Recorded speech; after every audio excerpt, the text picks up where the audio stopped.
Elias, ano ba? Papatayin ka ng babae niyan! Umalis na muna kayo!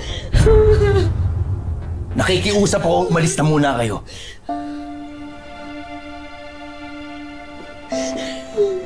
Ano ba?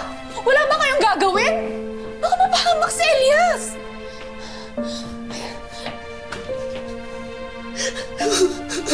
Mane.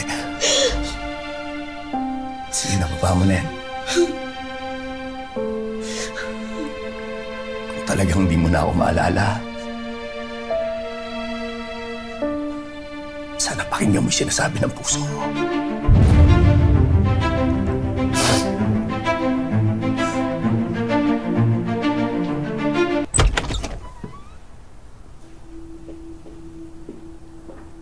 Oh, bili ni Elias. Kumain ka daw.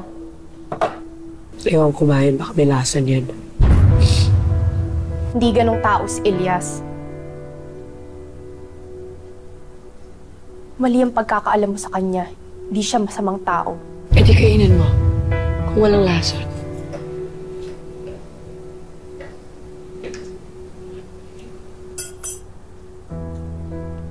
Ano? Masaya ka na? Naniniwala ka na walang masamang balak sa'yo si Elias?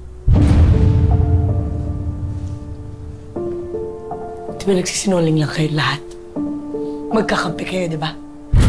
Binibilog niyo lang yung utak ko para maniwala ako kay Elias. Dahil yan ang totoo! Sinungaling ka! Magising ka sa katotohanan, Bani! Si Elias ang totoo mong kakampi! Si Calvin at ang mga kasama niya, yun ang totoong kalaban! Lalo na yung tatay mo! Di totoo yan. Hindi ako natatakot sa'yo. Kami ang totoo mong kakampi. Lalo na si Elias. At mahal ka niya.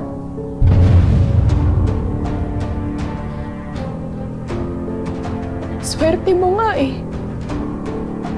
Ikaw ang pinili niyang mahalin. Kaya tandaan mo yan.